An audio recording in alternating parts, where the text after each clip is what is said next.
Welcome to everyone.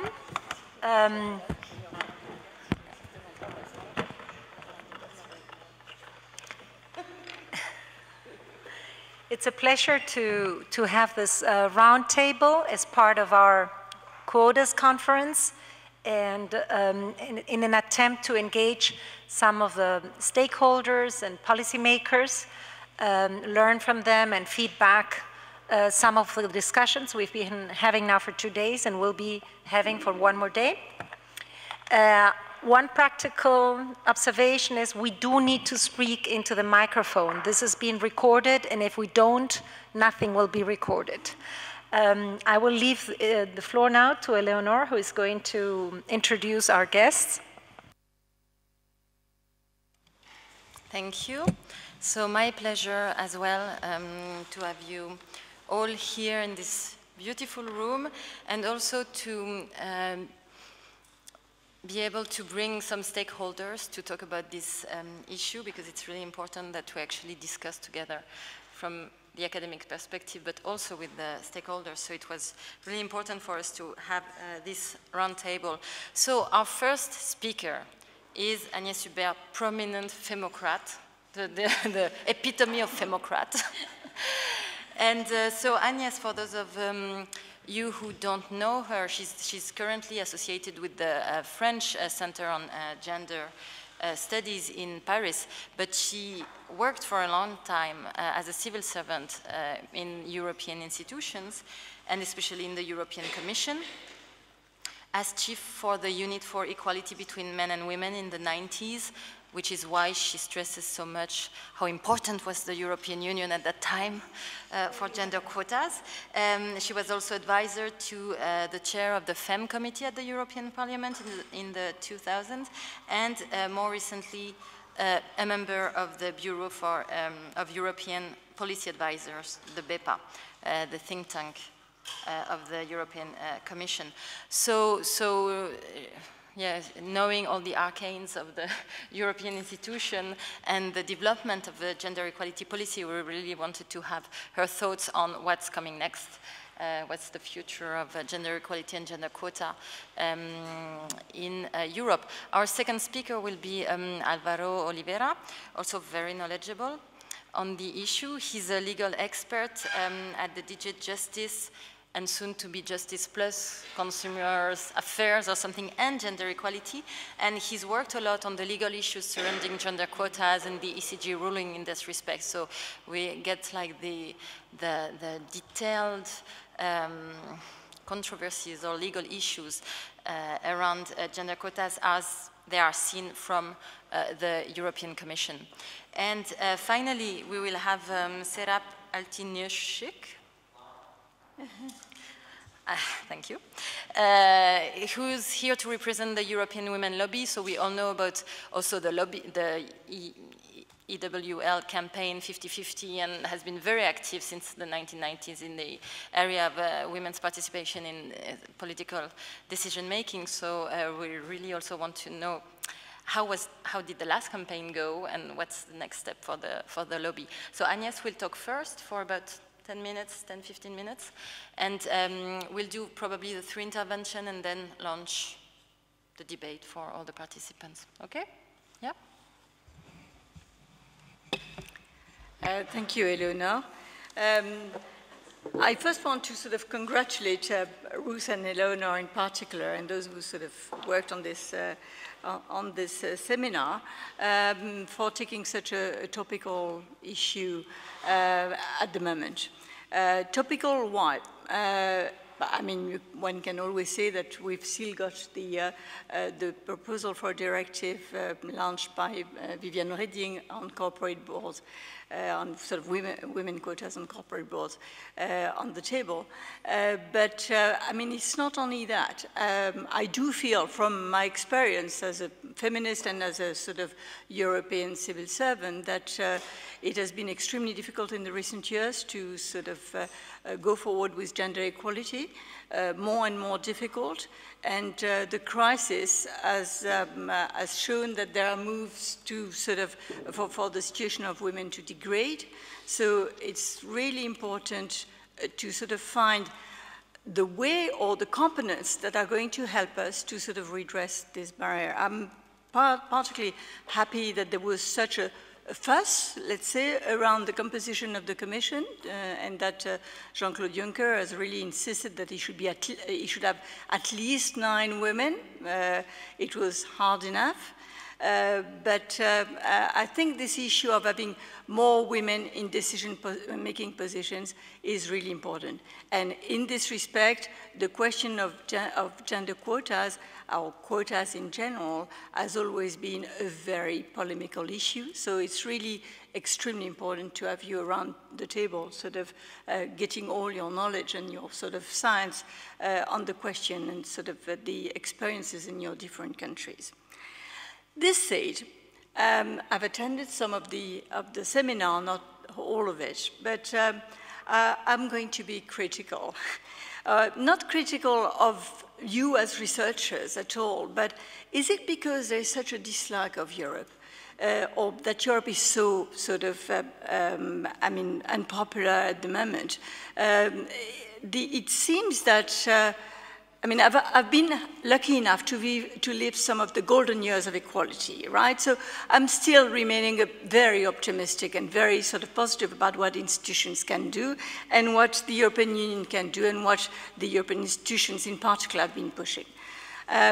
But I do feel that probably, from the interviews you made in your respective countries, from the documents you've consulted, it seems that the European impact on sort of pushing the question of quotas or decision-making, women decision-making in your countries, has really very much understated the European sort of impact or the European leverage, I would say. So this is one sort of preliminary remark I wanted to do. And excuse me if I seem to be sort of, coming back on some of the past issues, but just to sort of illustrate some of this impact, I would like to take a bit of a historical perspective by sort of saying, well, we have really progressed in terms of number tremendously. Okay, we take the European Parliament in '92. We remember the campaign that was done just before the '94 election, saying how can we have 81% of Romeos and 19% of Juliet in our society, right? So that was the proportion of women and men. We're now sort of 64-36, so just about.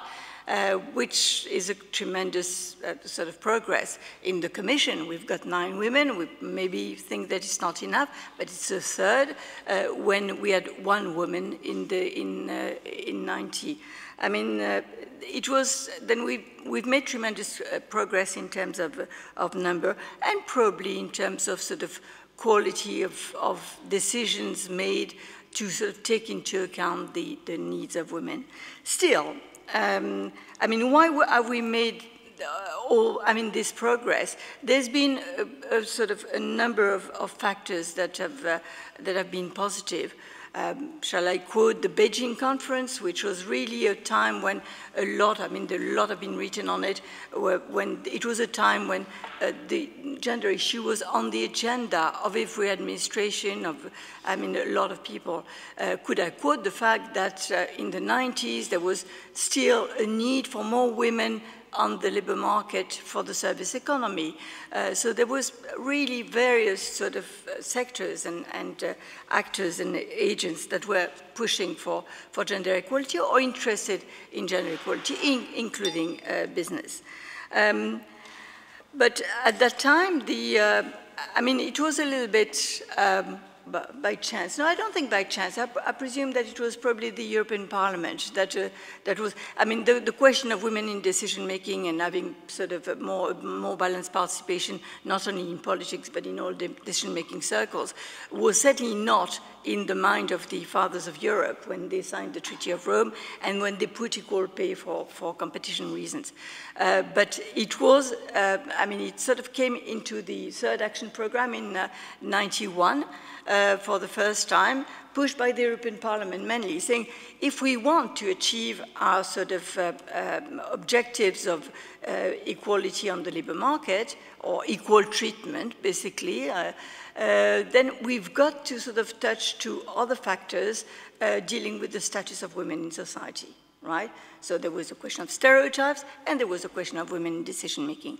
From there on, we were lucky enough to have a sort of fairly enlightened sort of commission and very sort of positive European Parliament to actually push this issue, which had absolutely nothing to do with the treaty, right? But the issue was pushed sort of through a lot of resources were actually put behind sort of the question of promoting a more balanced sort of decision-making forum in various sort of circles. So that was, we created a network of experts. There was the Athens conference in '92, which was an event which we sort of made with the European Women's Lobby, and which really had a very positive impact on sort of mobilizing women's movements, which had been a little bit demobilized since the 70s and the big sort of feminist push of the 70s for civil rights and things that had nothing to do with Europe. Then there was I mean, being in Italy, we've got to quote as well the Charter of Rome, where, I mean, on the second occasion in '96, women were sort of ministers or in high-level office, together with Prodi, actually, who was sort of arrived in his first day as the prime minister, then sort of signed that charter.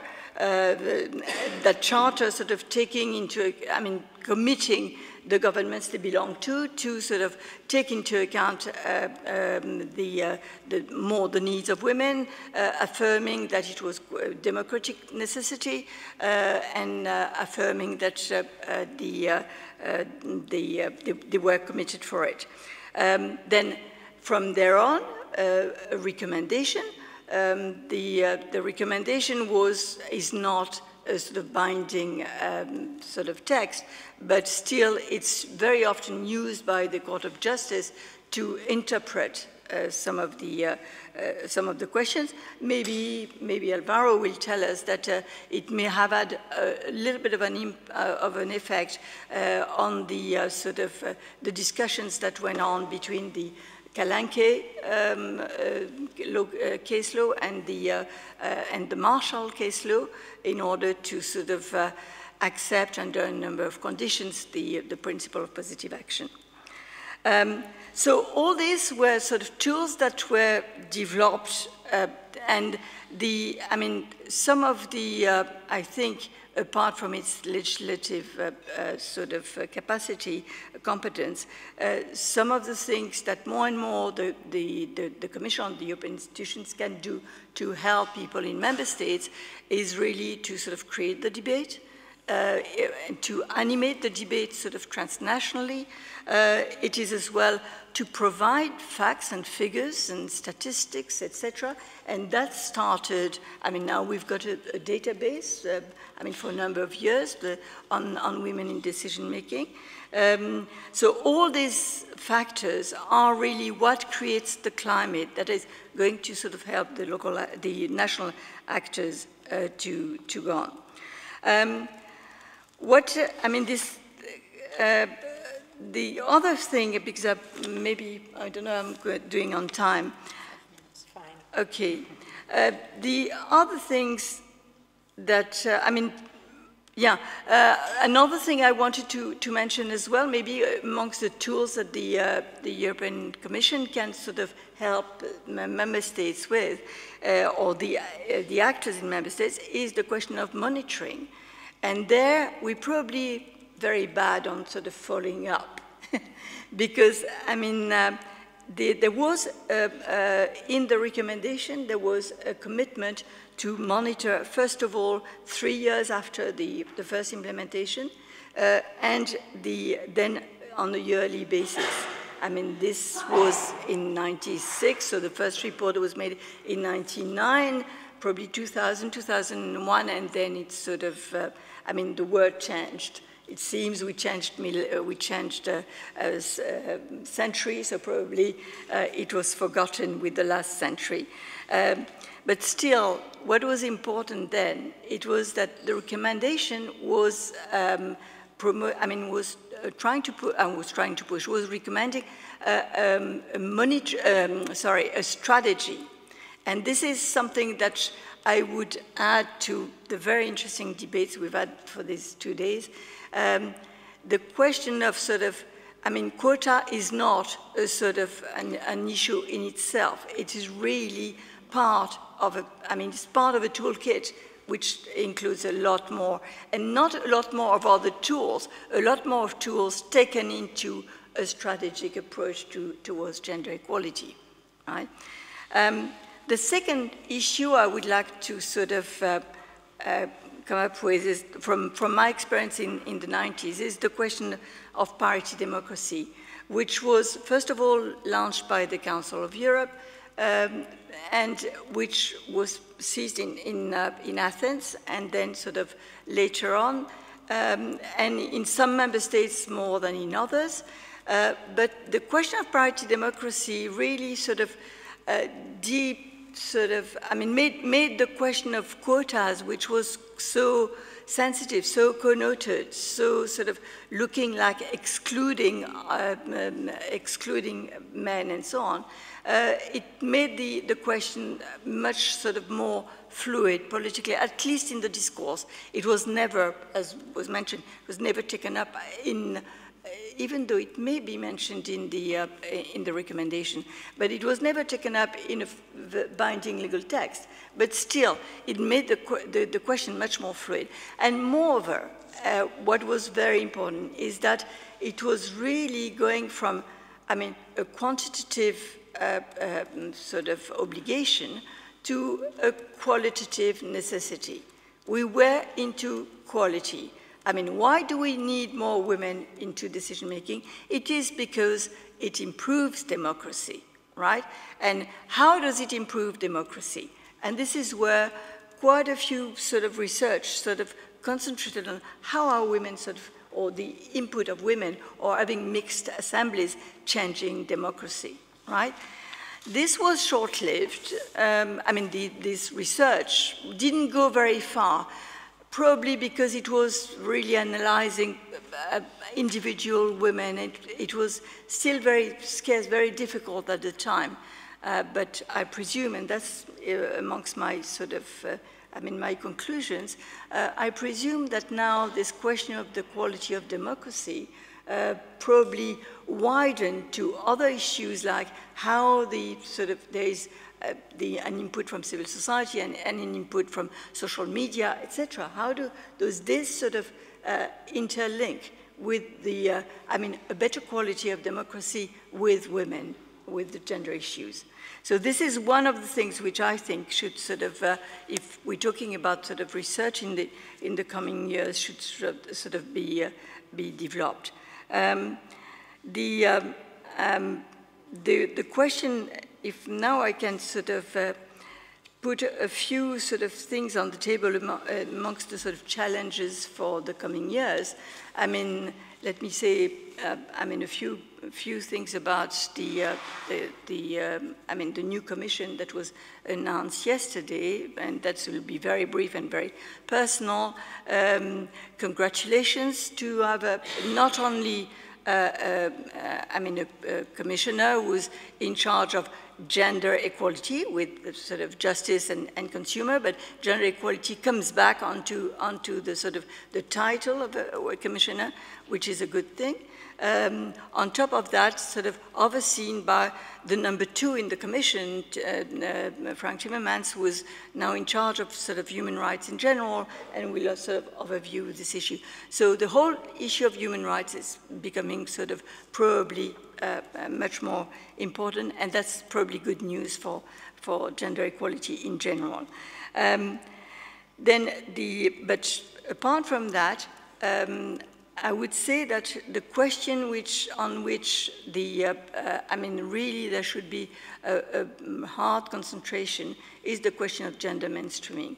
And we've learned a lot from research that has been done and so on. Gender mainstreaming is sort of used either to dilute the issue or sort of thought as useless.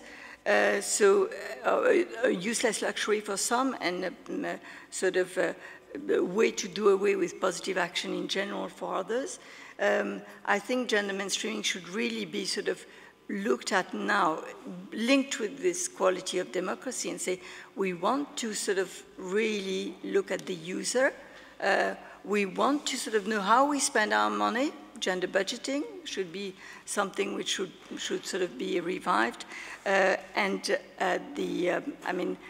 Every single sector should really sort of look at how gender mainstreaming is done. And I think this is something that maybe the new Commission, if there is really this sort of political will to push more human rights in general, but gender equality in particular, could probably do. Thank you. Thank you very much, Agnès and Alvaro, if you want to give your perspective on the next challenges. Hello, good afternoon again, everybody. Well, there is not much to say now, actually, so I could stop here and thank you, everybody.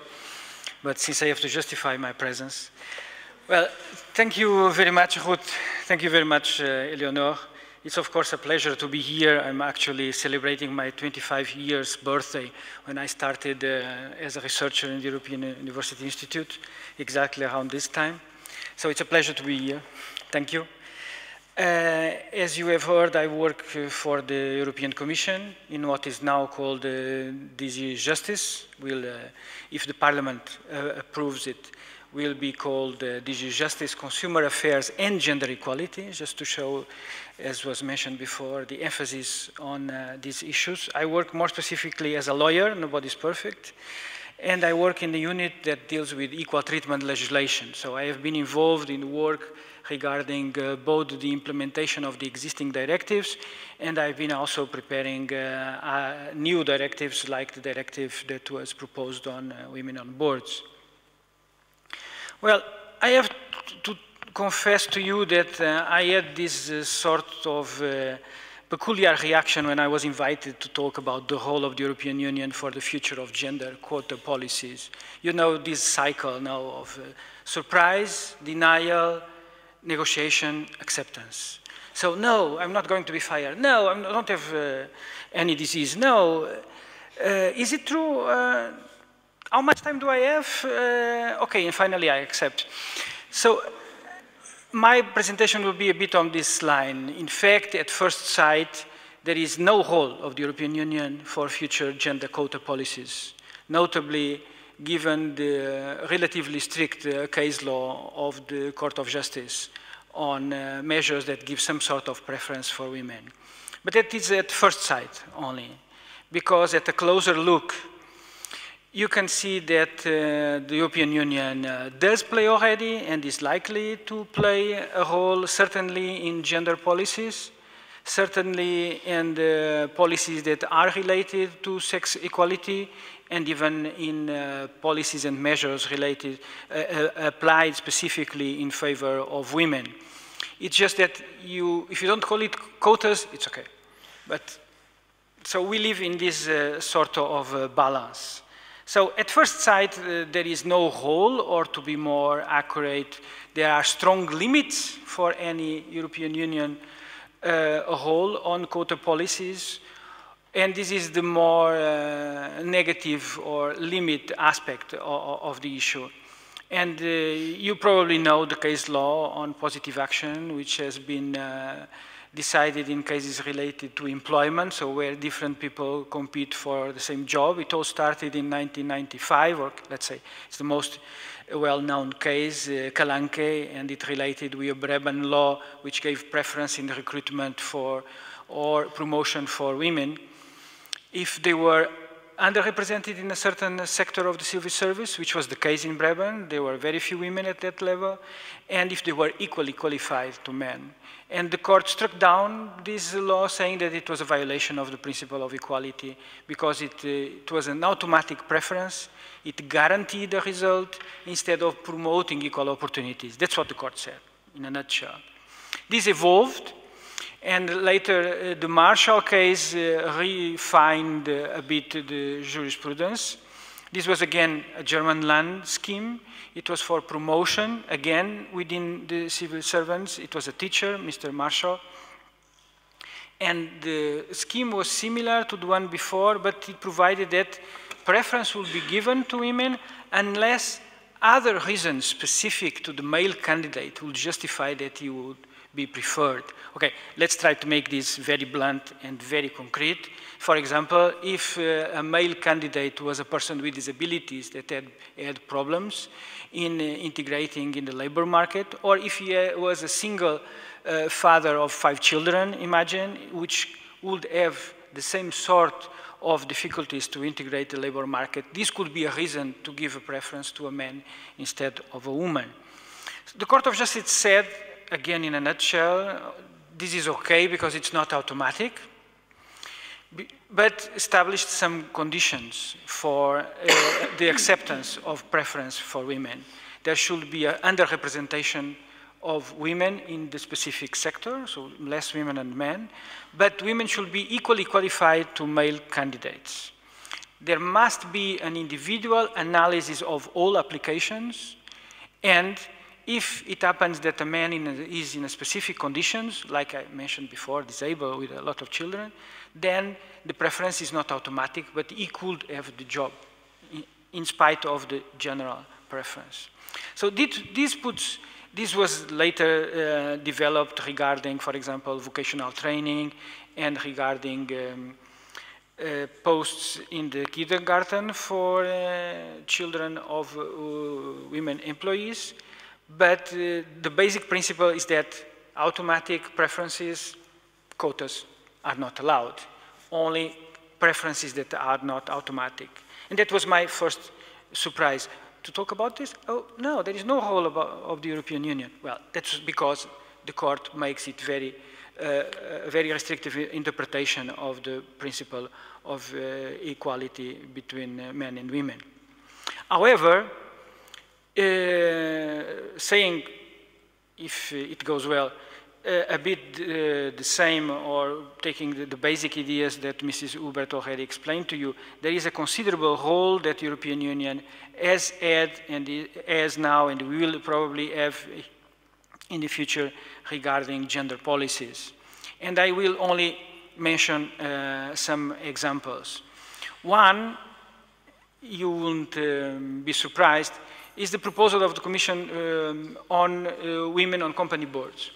So this was a proposal adopted by the end of 2012, which established a target, so it's not a quota, of 40% of women, of people of the underrepresented sex. So it's not necessarily women, it can also be men. There should be a target of 40% women or underrepresented sex among company boards, among non-executive members of company boards. So we are talking about people that are not involved in the daily management of companies.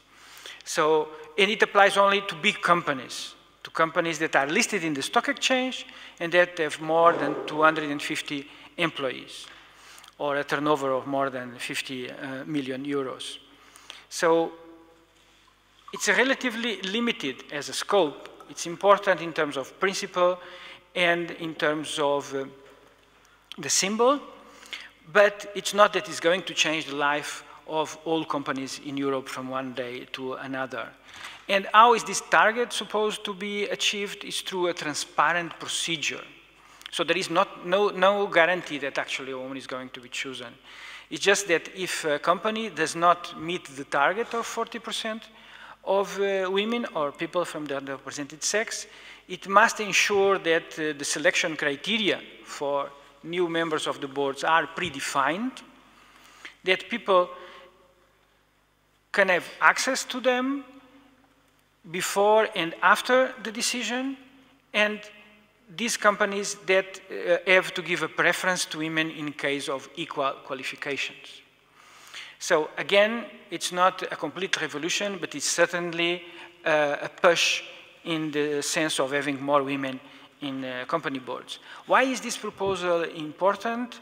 It's not only because it tries to make a concrete contribution for plurality, diversity in company boards, but it's also because from a more general point of view, it's not that it allows national measures. No, it actually requires member states to adopt those measures. And this is a bit different from what happened before. The case law of the court explains what is accepted or not when member states adopt national measures. This directive would require those member states to adopt those measures. But from a more general perspective, I just give two examples of what Mrs. Hubert explained to you very well before. There is an enormous importance in the fact that topics that were discussed before at a national level are brought about to a European debate. And this shows in the case of women on boards, but also shows in other cases. And some of those cases have not yet received perhaps all due attention, but the European Commission has been working on them, and I give you two examples: the gender pay gap and the pensions gap. So you must have an idea that there is the gender pay gap on average of 16%, on average between men and women in Europe. The Commission has adopted in the beginning of this year a recommendation towards the transparency of pays or of wage, and also asking for member states to ask enterprises to have pay reporting, periodic pay reporting, and also to make more gender neutral the classification systems that are the basis then to define the pay of certain professions. So this is not a legislative initiative, but there is also, for example, training by the Commission available to a certain number of employers who want to make an effort towards gender equality. The pension gap is less spoken about. It's worse. So if the gender pay gap, the wage difference between men and women in average is 16%, the pension gap is 39%, which is huge. And furthermore, it's estimated that 1/3 of women, of old women, do not have a right at all to any pension. So the situation is quite serious. And these are the sort of issues that through facts and finding, through reports, through awareness raising of the society, the Commission, the European Union in general, makes a contribution to the debate. Because the European Parliament, as Mrs. Hubert has already highlighted, has been having, and will likely to continue to have, a very important role on these issues.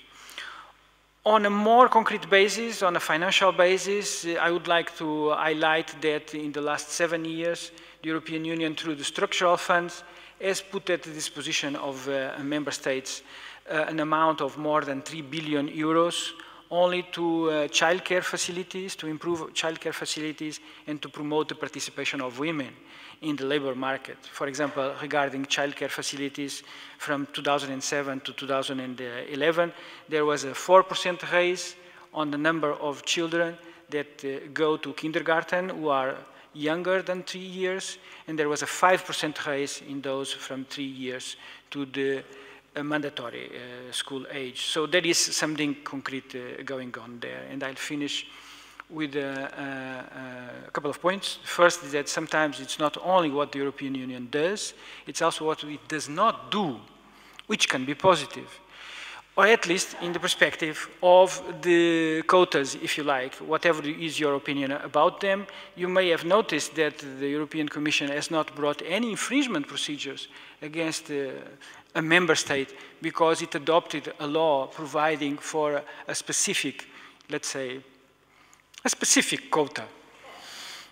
And that's, of course, not by chance, but it also has a repercussion on the state of affairs at the national level.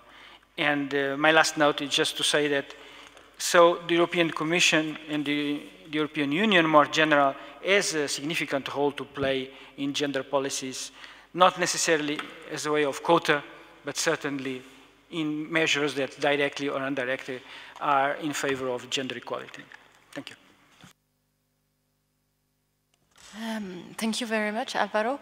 And so our last speaker is set up. Yeah, I'll open the document for you.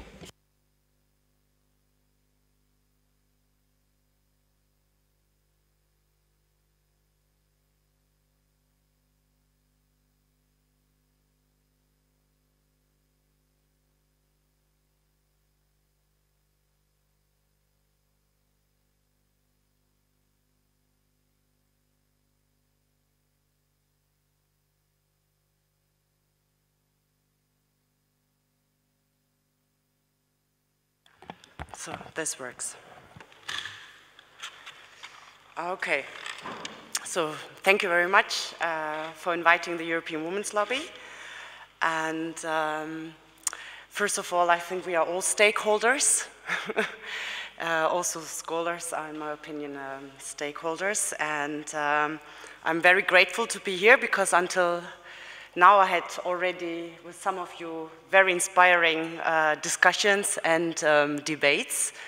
And I think we should continue and find ways to meet, so to say, more frequently the academic world with the civil society world. And now, yes, I start. No, here. Yeah. Or maybe you enter? Exactly. So I just, here you see not a European leader, so to say, but I just wanted to start with her quote where she said that the women's underrepresentation in politics is not merely a challenge in terms of justice, it represents a significant shortcoming in the quality of our democracies. That comes, I think, to that what you said, Agnes, that quota or parity goes beyond figures and representation of women and men. And if not, then there is a lack that has to be closed. Enter, yes. So very quickly, what you were also mentioning, because if I'm allowed, I would also like to give feedback, and I don't know what was yesterday, but today's speeches, I was also wondering that none of you mentioned a little bit, Adam, as far as I remember, and you as well, but it didn't give me the impression that you were thinking that international and European, so to say, debates, discussions, or also programs were, so to say, having a spillover effect. So just for your information, and you were mentioning that also in your paper, Krog, for example, CEDAW, I think it's very important to recall it again. And it was in the 70s that already they were incorporating women in decision-making as one of the most important points to go forward to achieve women's rights and gender equality.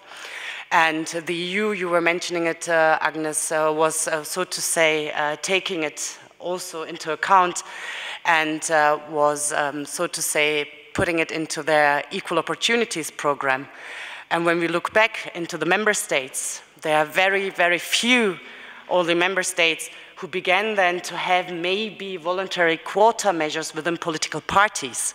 So, and I think that the European Union and also the international debates were, so to say, fueling into the debates within different decision-making institutions or political parties. And I think what's also important is that the Lisbon Treaty, I think it's a very powerful European constitution, in my opinion, because it's enshrined the equality of women and men and gender mainstreaming as well, even though maybe the monitoring and the evaluation of how gender mainstreaming is, so to say, implemented both on the EU level and the EU institutions and also on the member states level, but it is a core value. And I think this is very important to know as well. And we have 2 strategies. So the Council of the EU with the Pact of Gender Equality already also puts women in decision-making as a priority on their agenda, and also the European Commission with her strategy for equality between women and men. And they are already working, so to say, on a new one, where we hope that stakeholders, also academics, and so on and so forth, will contribute to it as well, to have a very strong strategy on gender equality.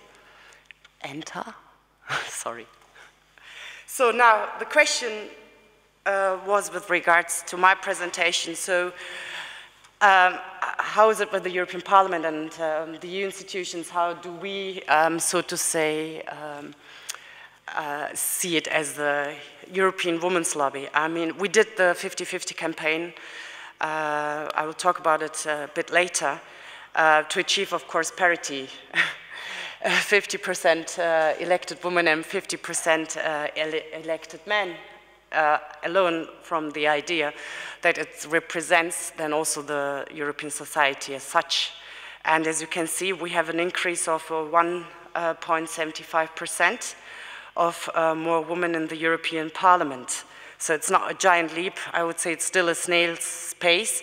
Of course, we could say now, yeah, but the average of national parliaments, if we look at it, it's still less than the European Parliament. But this is, so to say, not the threshold for the European Women's Lobby, and the European Union having gender equality as a core value can be also a role model, and this can have, so to say, a spillover effect to the member states. Enter. So how does the European Parliament look like? Okay, we have almost 37% women in the European Parliament. But it's not only about, okay, women are elected now, and it's higher than the average of the national parliaments. But what about the ones who have, so to say, within the political groups, the decision power, or have the informal networks, or also the power to know more than maybe, let me say, the usual members of the European Parliament? Then you will see that we have 7 political groups and 2, so to say, women leaders. But they are co-chairing. These are the lefts and the Greens. So there we see as well is a crucial underrepresentation of women as being the chairs. So what happened with regards also to the committees? I think that's also very important. We all know that also the chairs of the committees are playing an important role, and there you see an increase, so to say, of more women chairing the committees. We have now 8 out of 20, which makes almost 40%. Enter, sorry. So, the European Parliament as such has not only committees, the political groups have not only party leaders. We have also, as you all know, a male president, but we have also vice presidents who are also, so to say, appointed by the different political groups. There you see as well that we had, in the period before, 3 out of 14 were women. Now we've got 6 women out of 14, which equals almost 43%. So we see there also an increase. So, sorry, maybe not yet. Going back, because I wanted to, yes, sorry. Because there is the question of, nevertheless, even it looks maybe, let me say, brighter or more equal, the question is what kind of challenges do we have now? Apart from the fact that we haven't achieved parity. I would say it's the fact that we have more right-wing parliamentarians and Eurosceptics, and they are openly, so to say, misogynist. So they don't even have they are not shy anymore. to speak out loud and to work against gender equality and women's rights. It's quite the opposite. So that means they will have also more airtime and will gain more visibility with their vision or ideology to, of course, try to undermine the work of the EU institutions, the member states, but also of women's rights organizations when it comes to achieve equal chances for women and men. I'm wondering, because there's one slide missing, I just say what else I would have had on the slide is that here the question is also, what do we think as the European Women's Lobby? I would say that what is very important is that we can't afford to, so to say, be happy or satisfied with the state of play and play small, so to say, not just to raise any visibility of our work so that we can't be attacked, so to say, by the right wing and populist ones. No, the European Women's Lobby is fighting for abolishing inequality between women and men. So for us, it's clear that our vision of Europe is worth to be loud and not to go back and say, please, hopefully they won't see that we are existing. And they know it anyway. So they knew it the years before, they know it now even better. And I think it's, even if it's a challenge, I see an opportunity. Because that means when they start to question the work, not only from the European Women's Lobby, but also from the political parties that are progressive or the institutions, when they want to go forward and to achieve that there is an equal representation of women and men, it is fine, because then we get airtime as well, and that's great, and I see this as an opportunity to show what is our alternative, what we are standing for, and what would the European Union look like if they would continue to gain more and more power. So you can be assured that we will definitely not hide ourselves. So now to the composition of the European Commission. Before I want to come to the proposed one, because as you already said, it's true, because it's not approved yet. The European Parliament has a say as well. But interestingly is we know that the member states are appointing the European commissioners. So, but let us have a look at the head of states in the European Union. How many women are the heads of the different member states? Are 5, so we have almost 18%. This is really almost nothing. So I think, No, I'm not, I didn't count her. I know. And so this also shows that there is a lack and a gap as well, and I think that plays also a role why many member states are not, so to say, appointing women as commissioners. And we say, okay, now we have 9 as we had before. I was discussing with you as well. No, we haven't. Because the period before, we had 27 member states. So, and there we had 9. Okay, now we have 28 member states and we have 9. So that doesn't mean that it's stagnating, no, and that we have the same amount, no, we have even less. And also with the vice presidents, we have 7 vice presidents, out of them are 3 women. So then I skip what does it mean for women's rights across Europe, Women on Boards Directive, maybe we can discuss it later. I wanted to come more to the fact that we have also sexism and harassment in politics. But we have now many, many champions of feminism, of really women leaders who are eager and not ashamed to call themselves feminists, and who are not ashamed to name what happened to them, what they have experienced once when they were entering, so to say, the sphere of power. And for example, the former Austrian Prime Minister, I think, she's She was coming up, one of the first who was really also holding a very good speech in the Australian Parliament and showing what she had to suffer from, and that Australians, so to say, deserve a better a standard of politics. It's also with Hillary Clinton. I told already today that she, in her book, is calling herself feminist. She also shows what happened to her while she was State of Secretary or in politics. And she was on a talk show exactly 2 months ago. It was on the 7th of July, where she was asked if she's a feminist from the moderator, and I loved her answer. And she said, yes, of course I'm a feminist. How can I not be a feminist, or are you in favor of inequality between women and men? So the man was, of course, a bit, it's not, of course, a bit politically incorrect, huh? To say, yes, of course, I'm for inequality between women and men. But I just wanted to say, I think it's also, on the one hand, we have the misogynists and right-wing parties who are, so to say, trying to gain more and more visibility and to produce backlashes with regards to the rights that women activists and women have gained. But on the other hand, I think we also have to see the positive sides. We have now a lot of women also, for example, Kristalina Georgieva. She was not only supporting the 50-50 campaign, but she was also outlawed and supporting Nelly Kroes when she was saying we need more than 9 women. We deserve more.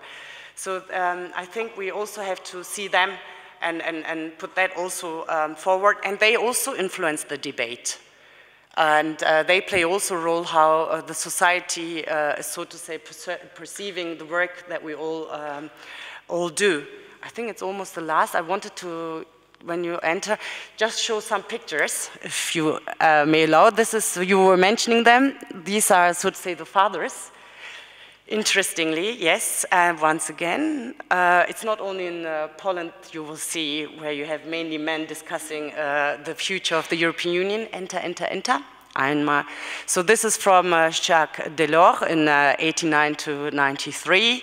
Okay, the woman is sitting so in front of the picture, but if you look at the whole of the picture, you see it looks a bit different. This was the last one, a bit more woman. But if you look at the G20, so it's not different to the picture that you were showing, mainly men who are discussing our future. Here, I could have taken the last one, huh? From the NATO summit, but this one is from March, I think, April, when they had, so you see again, mainly men. And now, very quickly, sorry, is the question was,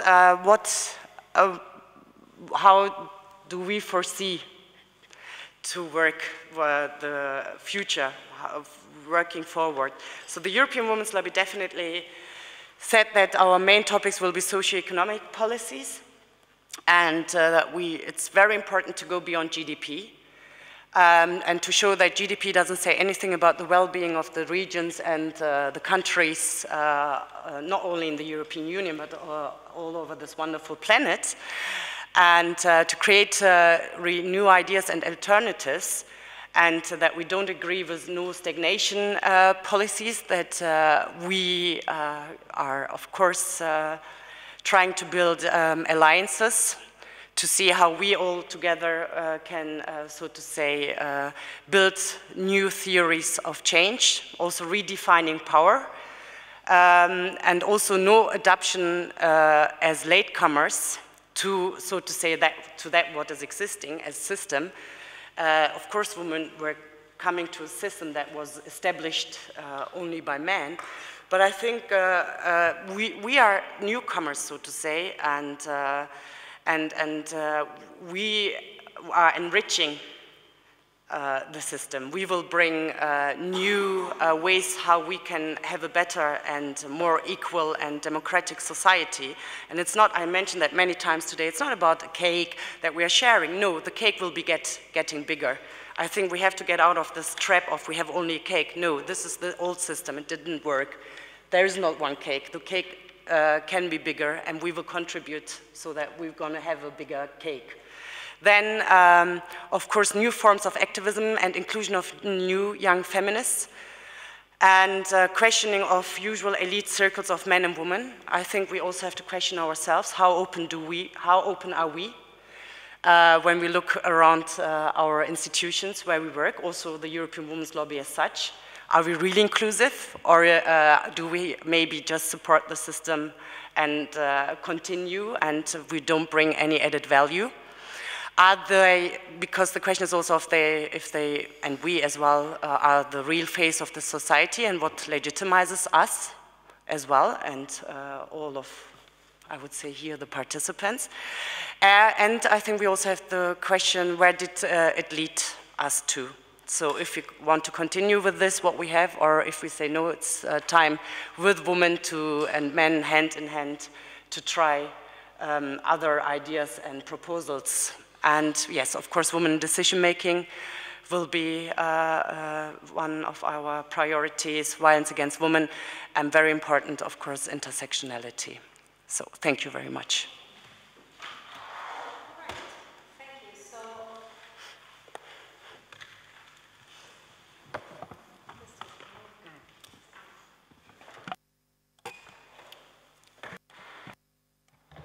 Okay, thank you to all the speakers. I'm sure that this is when it's going to start getting hot and animated with the questions.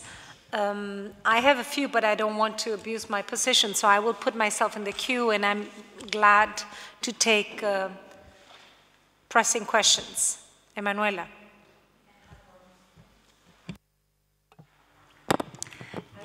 I will be taking the queue, so just raise your hand. Yeah, thank you very much for these very interesting inputs.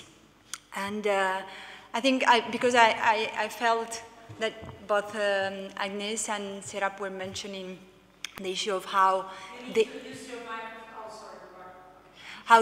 EU has stayed outside of the debates that we had these days, no? As if the EU hadn't been a factor, an important factor, promoting gender quotas at the national level. And I think that I totally agree with what Agnes was saying, that the EU had a very important role and it contributed through soft law, which is very important in creating discourses, in distributing norms, and keeping the issue on the agenda, and to give these instruments then to women at in the member states to then legitimize and back quotas, and to upskill the strategies of women everywhere. But I think because we've seen these days that at the national level these quotas were adopted electoral quotas, there's more problem with corporate board quotas.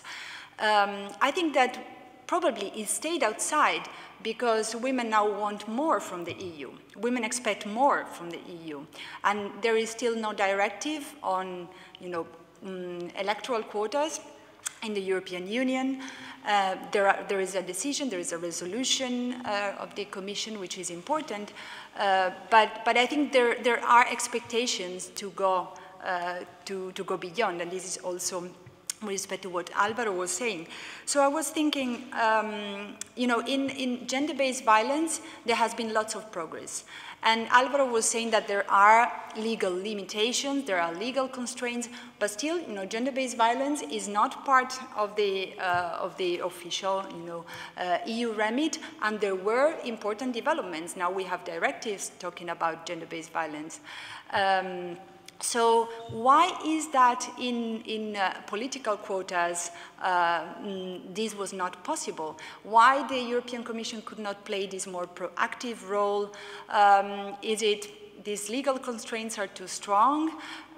Socioeconomic elements, the economic dimension could be a factor, but I'm not sure, because even the quotas are not costly measures. So even in the economic crisis, you could say, well, we can adopt quotas.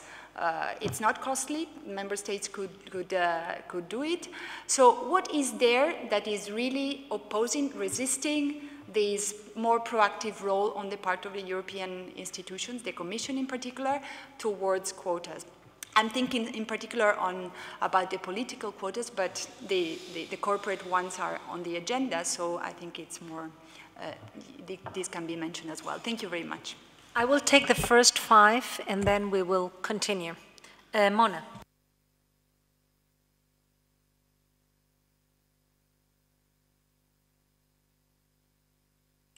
No, I did want to thank everyone for bringing back in the European side of the story. I mean, this was actually where I started my interest in gender quotas, and wrote some papers in around 2001, really interested in the European Women's Lobby and all of the role of the Commission, the Council, and other groups.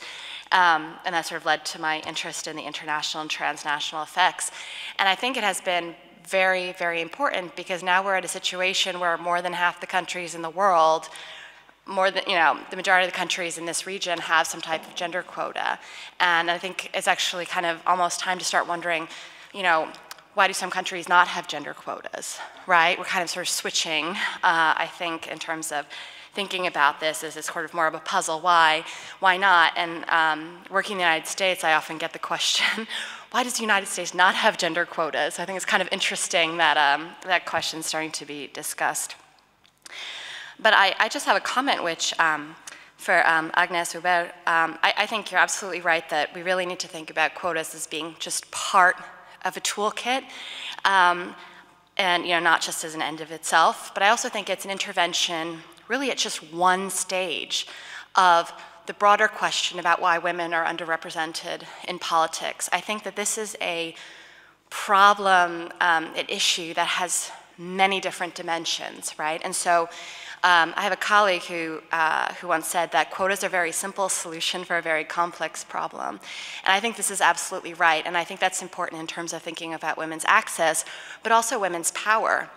I did an interview recently where someone said, quotas give women presence, but they don't give women power. And I thought that was such a pithy way to describe this issue. And so I've been interested myself in thinking about what are the other parts of the toolkit? And how can international, transnational dialogues help us start thinking about what those tools are? So I'd be interested in your opinions and other people's opinions about what are the other parts of that toolkit, and what parts of the problem that they can address.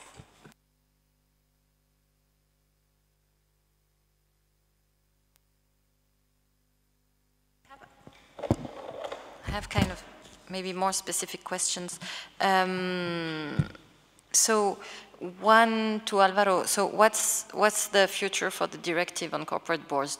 Do you see it coming back now that Germany has changed its opinion on the subject? And do you think it could be more ambitious, maybe target also executive members?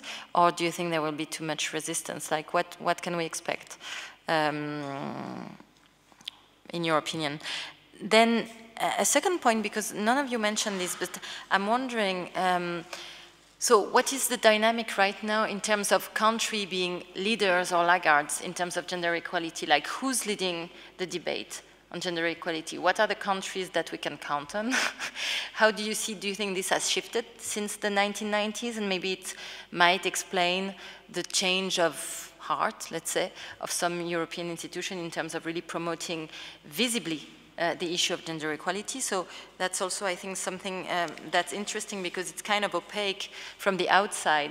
What are the internal dynamics, and what are the countries, or is it more about people, rather than countries that are influential, critical actors or not? And then another question, which is more about the European Parliament. So I don't know if you followed that, but so recently, really recently, the negotiation on the revised regulation governing political parties failed to adopt a rule promoting gender balance on electoral list at the European level. So it means the MEPs didn't agree and couldn't follow up on that issue. So I don't know if you're familiar with that, but it's a big, so that's a failure. There was momentum so that all political parties in Europe would have had to, adopt a gender balance rule, and that failed, this negotiation. So I don't know if you can say a word about that or no.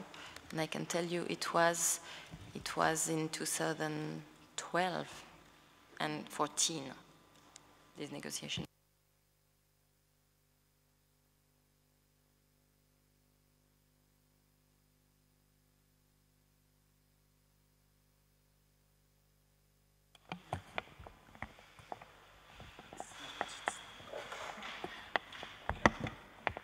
maybe this way I can. I just wanted to add to the other comments about the role of the European Union in all this, and it may appear understated in some of the contributions, but it is there. And the role of the EU has not only been through the networks and that sort of were instrumental in diffusing the mobilization and the ideas and the initiatives in various countries, but also in another less acknowledged and less visible way over time, because we see that in many countries, the courts, national courts, were obstacles in up to a certain point in the 1990s, but then at some point there was a conversion of the courts that allowed for constitutional change, which paved the way for quotas. And I think there, even though, I mean, the influence of EU law was catalytic, all the case law of the European Court of Justice since the 1970s that had sort of over time, it had changed the national judicial doctrine around these issues. So the courts were also ready to open up, and also women at the domestic level leveraged EU law to sort of convince the courts. And I think this has been slow but very important in paving the way for these sorts of reforms. So I put myself, I was wondering whether you could tell me as insiders whether there was any connection at all, at whatever level, conceptual, theoretical, or practical, between the agenda of women in decision-making, on the one hand, so women entering the public sphere, and the agenda of parental leaves and father's leaves. Was this because we know that the second agenda was relatively modest in terms of actual achievements, but there was legislative proposals and, of course, soft law documents. Was this somehow conceptualized as part of the parity democracy? So the idea of disestablishment of gender roles in the public-private sphere, or were these two totally separate things that were going on? And then I'm wondering, European Women's Lobby, but also the Commission, is there any agenda about masculinity, tackling and addressing and problematizing and thinking and proposing new masculinities? Because it seems to me that that is at the heart of the problem, and that we keep going around it, but there seems to be shyness in naming it and naming it basically and addressing it more centrally. So maybe we stop here. I have two more people on the list already, but I fear that otherwise we're going to get too many questions. Okay. Do you want to start, Agnes? Maybe trying to address some of the issues. Number one, something which I didn't say is, I mean, to come back, I mean, what Mona was saying as well. I mean, if there is something, I mean, if we look at sort of numbers, if we take the gender equality index, we see that where we are further from gender equality is in women in power. Okay, so that's sort of, as well, sort of addresses a little bit of the question of Emanuela. I mean, this is probably where we have to do more then. I mean, it's just a logical consequence. Probably where as well the Commission is probably least equipped to, in terms, I mean the Commission, the treaty least equipped, even though you could have a sort of extensive interpretation of the Charter of Human Rights, the equality, I mean it's equality in every domain, so that could probably be interpreted, and then I've sort of, I'm going to sort of try and solicited the legal mind of my colleague here. I mean, can you sort of have a more extensive interpretation of some of the articles, on the articles of inequality to promote more action on the question of women violence, and on the question of violence against women, or on the question of women decision-making? I mean, considering that a number of member states have already adopted sort of fairly strict quotas, maybe that could be something that for the next Commission to actually consider. The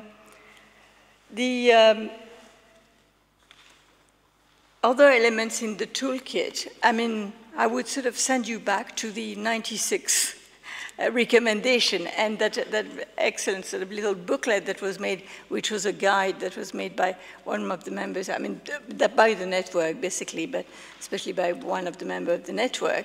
And then you've got a collection of issues that are listed concerning stereotypes, concerning the question of family responsibilities as well, which has been linked all over to the question of women in decision-making as well, to the, I mean, the question of, public opinion, etc., education, training. I mean, everything is in there. So in the toolkit, you've really got to sort of go back to these texts which were on which sort of everything was said already. I will probably leave the questions of Eleonore to Alvaro, because they're much more onto the sort of legal present sort of thing. Attitudes of the course, I don't know, Dia, if I really understood exactly what you were saying. I mean, the attitude of the court, the European Court of Justice, was excessively was extremely progressive towards issues of gender equality in the 70s. It was a lot of, especially young men, right? There was not a lot of women there, but a lot of young men who were coming to the sort of European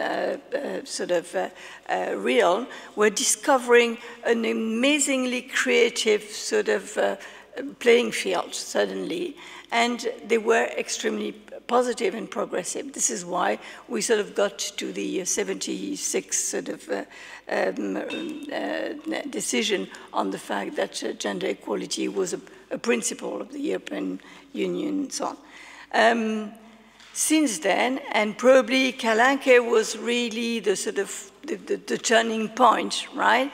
But since then, I mean, I think the, what was his name? The Italian sort of general advocate for Kalanke, but who said something like, it is possible to be explicitly misogynist now. And I think it was sort of very explicitly misogynist for the first time, because there'd been such a big sort of reaction in the press as well, against this woman who'd been sort of, or this poor gardener who'd been sort of dismissed, not dismissed, sort of not considered because of a woman.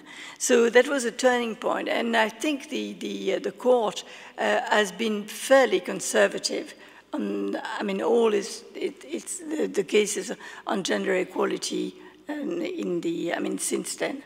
But I mean, that's sort of talking about under the control of my friend, the lawyer, who would maybe say the contrary. So on the question of I'll take up the question of masculinities. The question of men in gender equality is very prevalent in a lot of places. And it has been pushed by a number of member states as well. The question of masculinity itself came up during the, before, in the preparation of the Beijing conference, that became suddenly a sort of one of the issues, right? And then disappeared. The whole issues of sort of, rights for sexual orientation and so on and so forth is now sort of getting back onto the agenda. And I presume it is something that's good, but I mean, it really would have to be taken up by civil society or by some sort of powerful agents, right, before it can sort of get onto the agenda. I mean, I do fear, but I mean, it's probably because I'm a second-wave feminist. I do fear a sort of deviation of this issue to say what some sort of LGBT groups sort of tend to say. Well, I mean, we don't have any sort of fixed genders. I mean, we are all sort of, part of a sort of big, a big sort of screen where we are at some stage between one and the other limit, but don't speak to us of women and men. But so this is a little bit what I fear if we get into that terrain. But maybe it's sort of stupid, it's secondary. Just last thing, somebody asked a question about who leads now in terms of, particularly in the council. For a long time, it's been Sweden, Sweden, Sweden. So we've got to wait for a Swedish presidency, for a long time, in the last few years, for a Swedish presidency to really push the issue. But, I mean, you've got a new, very modern government in Italy, and which is pushing the issue as well. I mean, the Zapatero has really been very much of a model for a lot of member states as well for the legislation that it has promoted. So, I mean, you never know where it can come from.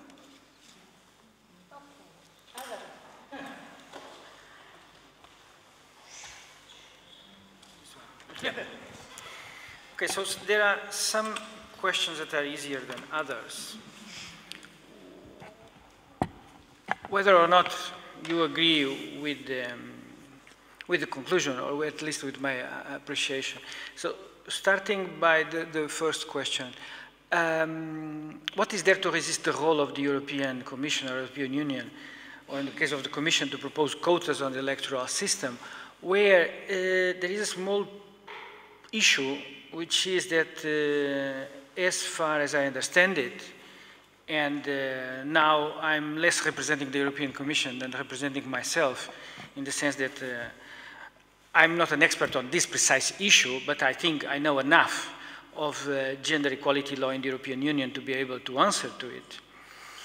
I believe that there is no competence of the European Union in this regard, in the sense that there is no competence of the European Union as such in order to intervene in the electoral systems of the member states. At least, certainly not in the sense that to require gender parity or a gender quota of some sort. You just have to consider that even for the European elections, meaning the elections for the members of the European Parliament, there is not an European legislation on the matter, in the sense that each member state can have a different electoral system. For example, in the United Kingdom, they have different regions. In some other countries, like Portugal or Netherlands, there is only one electoral circumscription.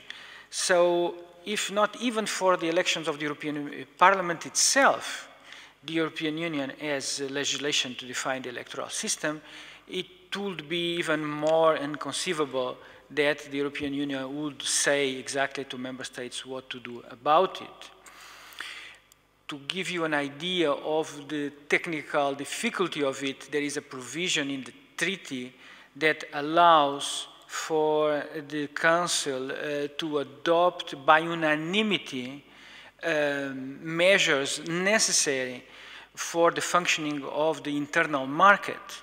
And this was adopted some time ago, I think it was in the 70s, even to adopt gender equality legislation, because there was this huge consensus, there was unanimity to adopt directives in that regard. But, sorry? By majority. No, so most of them were by majority, yes, but I think that there was one case it was by unanimity. It's part of my thesis on chapter 2, but it's okay. this is a bit outdated. It's just that when you have a consensus, that's my point, you may find a way of adopting legislation. But here, we are in a different phase than in the 70s. I think the Court of Justice will probably not accept that there is a connection between an electoral system and the functioning of the internal market as such. So there, whatever is our opinion about it, I think the situation is legally quite clear. There is no European Union competence in this regard. And I know that there was an intensive debate also on similar issues that you may legitimately raise here, like why doesn't the European Union do something more about gender violence, for example? Well, the European Union has been doing something about gender violence. It has adopted the European Protection Order, for example. 15 million euros were allocated to training, but a directive as such on the matter in general does not exist, and there are some similar difficulties to find competence for that purpose. Would it be possible in the United States to say to the state how they should elect their Congress? I mean, to the individual states? I mean, I'm not talking about the Roberts Court or anything. I'm just constitutionally. What would be your? I think it's to the parties, so it's a measure outside the realm of the state. No, but imagine the nation federal Congress would adopt it. Would that be constitutionally possible? It's not an excuse for the European Union, but it's just so it's. I think there are some constitutional limits on women on quotas. Meanwhile, well, maybe you know more than I do. I know that Germany is going to adopt a law by the end of this year, I believe. So providing for a quota of something like 30%. But to my knowledge, there is not a public, at least public. To my knowledge, there is not a public statement saying that Germany is changing their position regarding the women on boards in the European Union, which perhaps is part, but I'm just speculating, part of the general process that they solve some issues as a coalition government at the internal basis, which is not necessarily taken in the same way at the European level. So I think at least as far as public information is concerned, I have none less. We still have to wait about Germany. Where does it go? Is there any future? Well, we certainly hope so. We certainly hope so. I think that the nominated new president, Mr. Jean-Claude Juncker, made a quite explicit commitment to gender equality. A small sign of that is the fact that now there will be a commissioner with that expression in the title of the portfolio. We are working every day in the Council. There was a meeting on Monday discussing the details of the text of the directive. We certainly hope that it will be adopted. Nothing is certain now, I believe, nor that it will be adopted, nor that it will not be adopted. So it's still open. Whether or not it can also be more ambitious, well, it remains to be seen. Well, you know, usually the way that it works in the Council is that the Commission makes a proposal and the Council sometimes is more ambitious or more restrictive. The Council can change it, no? It's true that sometimes if you consider that we are not talking about 2 or 3 member states, we are talking about a normal procedure that would involve the 28 member states. Some concessions have to be made in one or another point. I think the most curious element here is to know what will be the final draft, not only in terms of the ambition in general, but also how it will be formulated. Things like there is a preference in principle, but not if there are certain conditions. So it's not only about how low the ambition is, it's also how it is formulated, if I can express myself. And I have to say that it's fantastic to have a sister here. It's like when I have to explain things about Portugal to our friends that come to Lisbon, and my sister is there, and we can explain both. If there is something that I usually miss, there is someone else that can do it. So I really appreciate, Ms. Zuber, that you are there.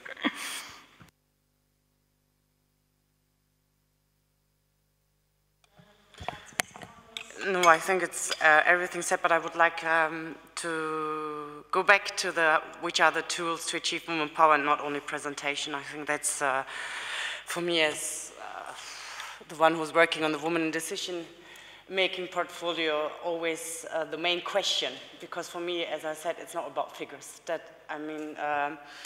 And it doesn't change anything, in my opinion, when we just replace men by women and continue, so to say, with that what we have. Is the opinion of mine and of the European Women's Lobby. So, and I think what is important is, firstly, how to empower women is that a woman, in my opinion, of course will bring other perspectives, and it has to be valued different, it has to get another value. Mainly what happens is when women are coming, apart from the fact that they're, so to say, experiencing harassment or also sexism, etc., it's mainly that they are stick to stereotypes, and whatever they do, let me say, they do social affairs, they do employment, they do education, etc., is always seen as if it's not as important as, so to say, the hard portfolios. So for me, it's also important to change here the mindset. First of all, who is deciding about what is important, what is not? Secondly, we had the decisions already, which portfolios are, so to say, important and which are not important, and we have seen where it is leading us and where did it lead us, not only in the European Union, but across this wonderful globe. So I think it's also important that we have to empower and support them, and also I'm the change first. If I'm, so to say, not saying for me, social affairs, employment, education, culture is as important as finance, economics, etc., and so on and so forth, I'm fueling, so to say, also into this narrative of that what women are doing, you know, it's okay, but it's not so important, it's not hard work, it's not hard politics, and so on and so forth. I think we have to begin as well to change a little bit. I mean, we see what's coming up, demographically seen. I really ask myself, who's going to care about us? And it's still not important, sorry, but men will be getting old as well, and they will see. So what's happening when we are old and nobody's there to support us, yeah, and to take care of us, that will be interesting. So I think, and also measures like empowering, capacity building trainings, women to encourage them. Also, apart from that, it's important to not only capacity building, but networks. Women have to support each other. What did, again, the former State of Secretary of the United States said? She was great when she said that the women who are not supporting other women, they will go directly to hell. It was Albright. Yes. So, and I think, yes, and I think we have to begin with ourselves. And I think also we have enough men already as well. It's not few anymore who are also on our side, definitely, who are understanding that we have to change. We have to change the way how it works, and that they want to see also a better, a more just world than we have now. And they, I think, also know together we can just achieve it. So I have 7. It would be a great line to finish this, but I have 7 people boiling in the line. It's probably going to be the 7 people. So be sharp in writing down the questions because it's probably going to be the last chance to address them. So the order is Birte, Mari, Sabine, Lenita, Sarah, Adam, and Elena. So yes, that's what we have. Birte? Oh, yeah. Thank you very much. And I want to thank you very much for reminding us about the history and also about, I mean, the parity democracy and so on, and the quality of democracy. And actually, I think that, I mean, the timing now and the crisis and so on, I think, and also thinking about what Alex said about, or Sarah said about the populism and the populist threat. I think actually the quality of democracy, now I'm talking from the Danish perspective, and we are kind of quota taboo, except we have a soft law on corporations and so on. But I mean, the quality of democracy is really something that resonates I think, across Europe at the moment in the crisis. And I think I think it's a lot of, we've talked about that the last 2 days, that the framing of the issues is very important. And there I think, I mean, one against populism is the quality of democracy. And I think we should, and parity democracy, I really think that it has some really potential. I mean, I'm really glad to have that back on the agenda again. So what I really was curious about was EICA, which is the European Gender Institute, and it happens that I've been appointed by the Danish to sit there. So, yeah, but I mean, you know, it's really, and I think it's very interesting, and the stakeholders and European Women's Lobby, and we meet also FemCit Committee, European Parliament, and so on. So it's interesting, but I mean, there are different interpretations. A lot of people seem to think that it's not important and, you know, anything. And no, I was just thinking of the perspectives of you, because nobody has mentioned it, of this EIGE. What could it be? Could it do something? Could it be a potential? Because I think, and this is from just, I mean, you mentioned the gender GDP, which doesn't count, you did.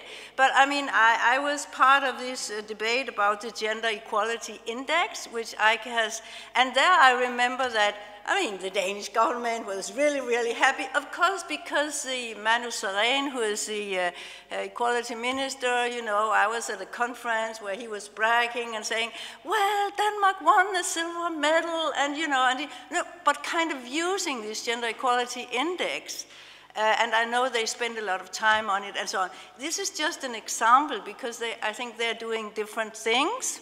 And also the masculinity question, which I also happen to think is important, coming from the North. We talk about that, and this is a way to get men involved, you know, to get men on board. And actually also in EIGE, this is quite, you know, they take up that theme. And I remember on EICA's homepage, you can go in, I just clicked in, and there was Michael Kimmel, and somebody was interviewing him, and it was quite effective. Oh, I'm sorry. Yeah, this was the EICA question. I guess this was, this was enough. This was enough. I'll stop here. So what do you think about that? What was the perspectives? Okay.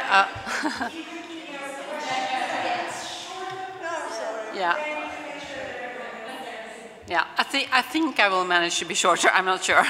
I want to come with a kind of empirical comment based on the experiences of Norway, but following up what Agnes Hubert said about the importance of looking at the larger, bigger toolkit, because I think that kind of the main problematic side with, I think, all kinds of quota procedures is that they produce, but they produce just exactly what they say they are going to produce. They produce gender balanced representation, but not the larger effects. And there are a lot of expectations connected to the larger effects.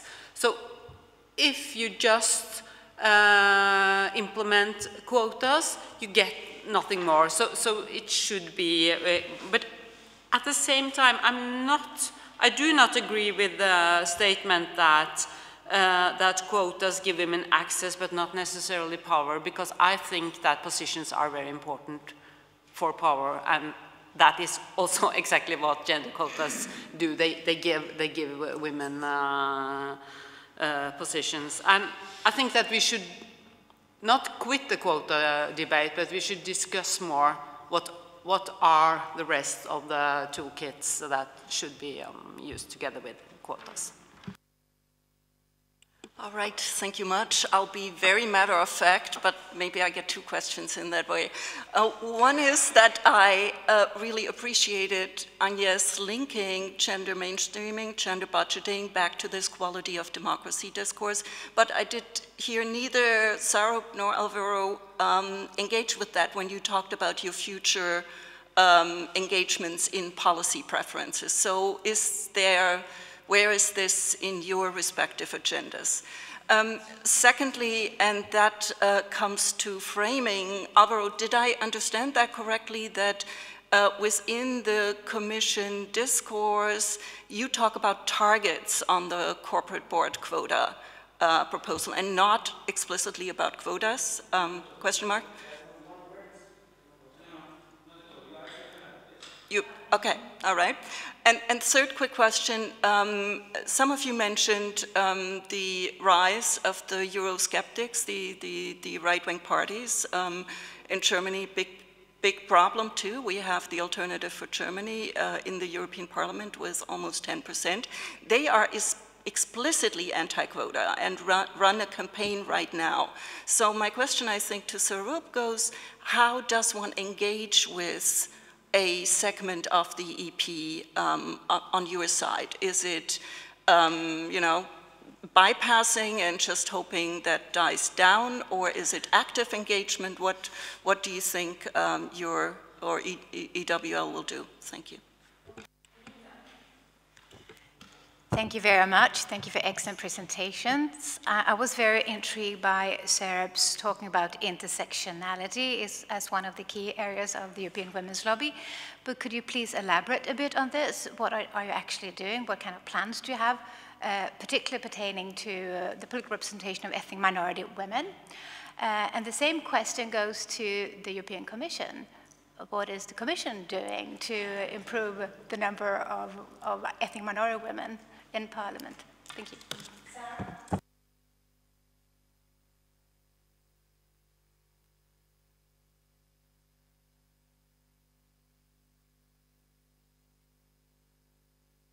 Thank you for your presentations. My question jumps off from that slightly, firstly to Sarah, which is that you raised the question of legitimacy, you raised the question of the same old elite women's voices and the context of intersectionality. And I just really wondered, for me, that begs the question of what do we do with women who are articulating gendered positions which may not be feminist or feminist according to the European Women's Lobby. I then just very briefly want to go back to this failure of us to speak to the role of the EU when we talk about quota adoption. I wonder whether that's a failure of our research designs, and if it is, it's a failure across country, right, which needs problematizing on the academic side. But I wonder if it also tells us something about the role of the EU in national politics, where to associate quota with the EU will give grist to the mill of opponents to quota. So women in the national level are silencing the role of the EU in order not to give ammunition to their critics. And that seems to me even more worrisome in the context of misogynist Eurosceptic parties, because those women are going to silence themselves even more because of the difficulties they're going to face. And the third aspect of this seems to me a failure of mutual communication between the EU and academics if we're not seeing this. Is it that we don't know, or is it that we're also not capturing it in the sense that, and it's distinct from, say, scholars of violence against women who might recognize it.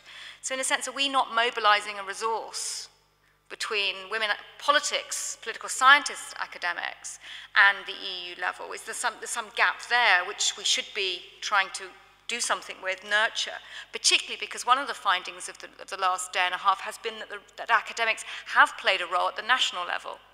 So there's a few questions, I think, hidden within that observation that you've made, Agnes, which I think is something that we have to take away from this workshop and take more seriously. Thank you.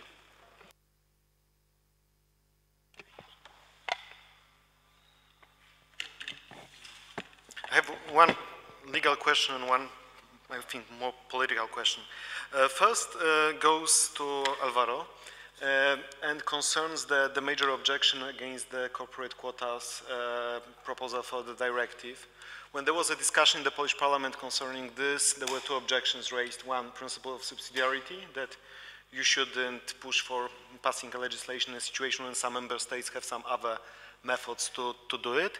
Second was that Article 157, Section 3 is not an appropriate provision because it is part of the social policy. It is more about equality in the employment market, and somehow it does not fit so strongly into this whole idea of the corporate quotas. do you think that in future discussions concerning directive, proposal for a directive, there will be some change or maybe of argumentation or maybe of a text concerning those objections in some member states? Because it seems that they will be repeated and this whole consultation was for this. And second question is to the European Commission, so to Madame Hubert, maybe, because it was mentioned that Mr. Juncker has this commitment to the equality. You mentioned also this history of the adoption of the gender legislation, gender equality legislation. But it seems to me that the job was not done until the end, because we still do not have a horizontal anti-discrimination directive. And there are some fields of like health protection and education which are not covered by the legislative provisions as compared to the racial equality directive, which covers, I would say, almost all fields of the social life. So do you have a feeling that in this new commission there will be some thinking, new impetus to move forward with this complex anti-discrimination package? Not only gender, but also other grounds for discrimination.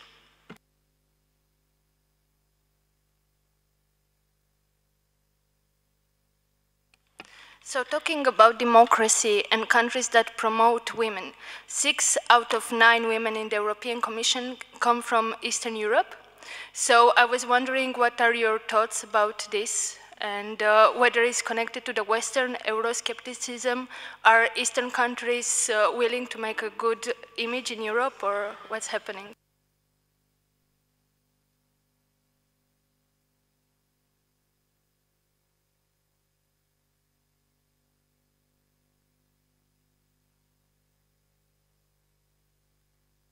Sorry, thank you for your presentations, because I heard Agnès Hubert answering to this question and mentioning Italy. So there's really this question which is following me during the entire day. And you mentioned Renzi's government, and it's true that in Italy we're facing a major cultural turn, starting from the Monti's government, Letta's government. We're seeing women in positions we have where they've never reached before, like the Ministry of Defense and stuff. And now we have this first really 50-50 government and this push in Europe. And yet at the same time, at the domestic level, the Ministry for Equal Opportunities has not been appointed. And the Department for Equal Opportunities is being cut. So there are less and less resources internal. And in terms of agenda, the Renzi's government is actually avoiding the topics related, for instance, to female unemployment, which is dramatic in Italy, and other topics like that. So the question relates also to what Elena was saying. I was wondering, not only does presence equate to power, but can presence sort of be used to control power and to sort of hide other stuff, you know? And so, because other people raise this issue about, and you mentioned that, I really think you were right about monitoring and following up policies, actual concrete policies. Otherwise, if we don't work, I mean, at the 2 levels, the risk, might be this the risk. I mean, that of having presence and not so much more.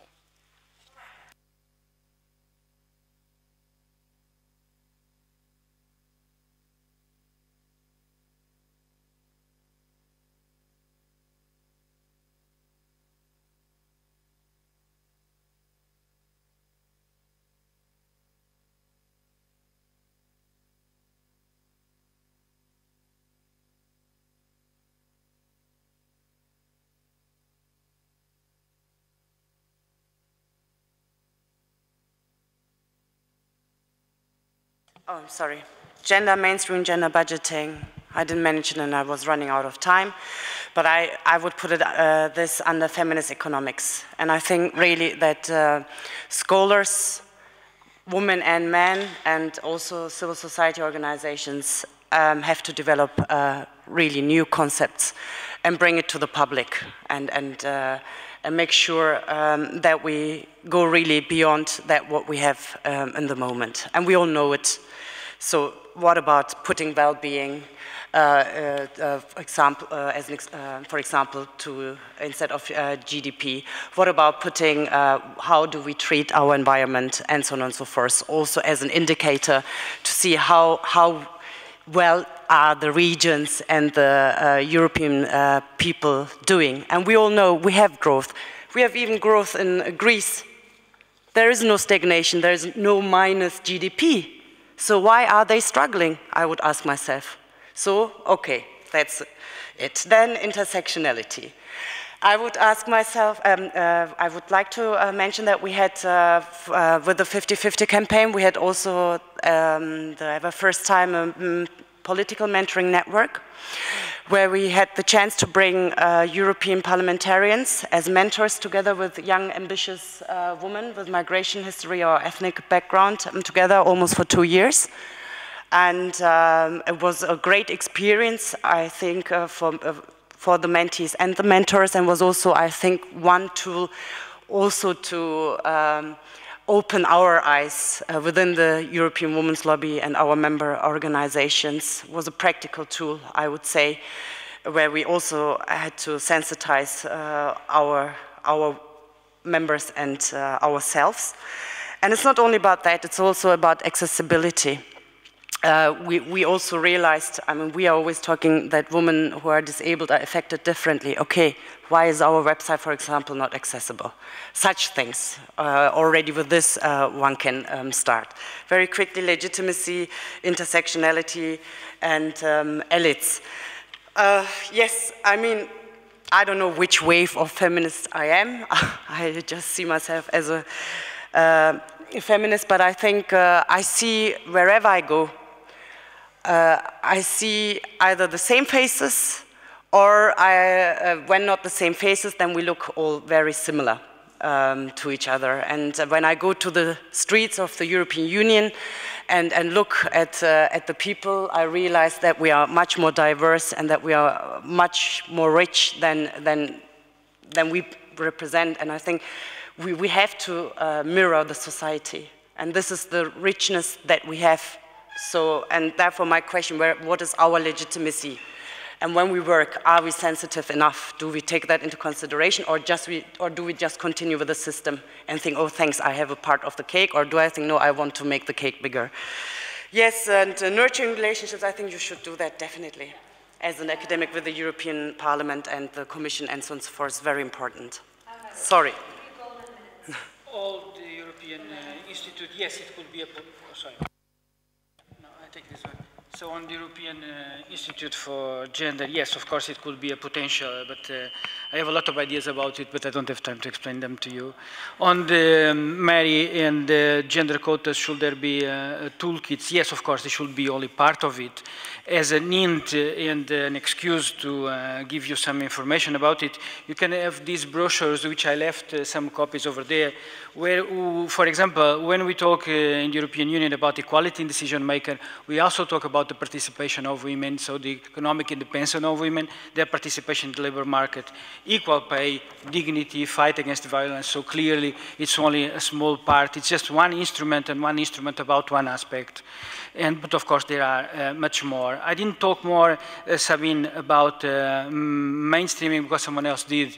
And I don't feel that I had something to add, but we are making a serious effort to take mainstream, notably in the structural funds, which has a lot of impact, not only about gender, but also on gender, or gender being the priority.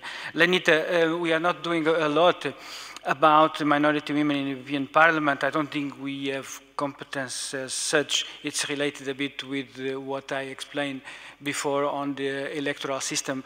I think we should address the question to the European Parliament with due respect, of course. It's always possible to improve the mobilization of resources between the European Union and academia. I just would like to highlight that we have several expert groups, economic, legal, more general, that are working on gender issues on close collaboration with the Commission. Sometimes we are asked why so many. We believe it's important to have a good intellectual background.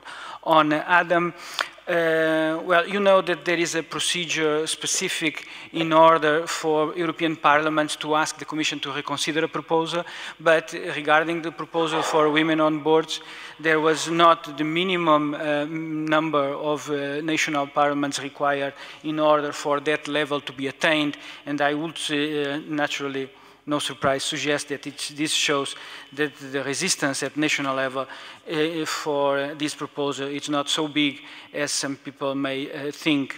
This relates with the objections that are sometimes referred by other member states, or not only from Poland, about the principle of subsidiarity. It's the same situation that happens in other files where some member states have already legislation, but we want to bring the debate to the European level, so there is no wonder that we put a proposal for all member states. And it's a bit of the same feeling about the reference to Article 157, paragraph 3, because it's clear from the case law of the court, and if you read it in its entirety, that it's not only about employment, it's also about self-employment. For example, Directive 2006-54 and the case Danosa leave very clear that the European rules apply both to employment and to self-employment. So maybe there will be an extra justification, and that can be the answer to your last remark in order to explain why this is justified. If there are, Elena, more people from Eastern Europe, so the better.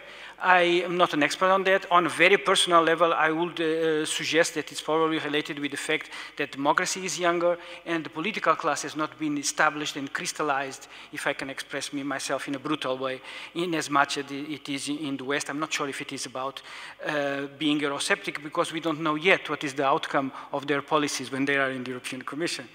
And Elena, it's it's my favorite question, but I would prefer to address it at the dinner level, if you don't mind.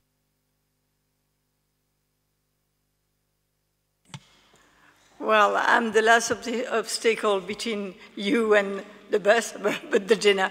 A lot of the questions that I really do thank you for your comments, questions, sometimes are really opening the mind to other things. And I would suggest that we continue some of the private conversation with Birte, with Adam, with, all of you around dinner. As a final word, I would just like to say that, I thanked Ruth and Eleonore. I would like to thank you all for your papers as well, which are, I think, very innovative in terms of sort of really making what is the state of play of quotas in your country. And I think this is a very precious sort of knowledge that it does not exist anywhere else. So I really do wish that you do something with it. I would even wish that, all of you in your, as it comes in your country and so on, would even sort of debate that in the press, because the question of quota is one of these typical sort of totally emotional issue, right, which people really are for or against without knowing why, right? So I really wish this issue would be debated, discussed. The number of women who are sort of against quota just by definition, without exactly knowing that, as you said in front of the European Parliament a few days ago, it has been the only way to actually bring women into decision-making positions. They are effective, they function, right? So, thank you very much, all of you, for this very instructive session and for all the sort of knowledge and effort you've put in. I hope, Petra, that you will want to share, because I think there's a lot to share. Petra's now the stingy one. Okay, we will share. We will find the right way to share, because that's why we're doing this research, really. So let me thank you really all, the speakers, but everyone for this excellent work.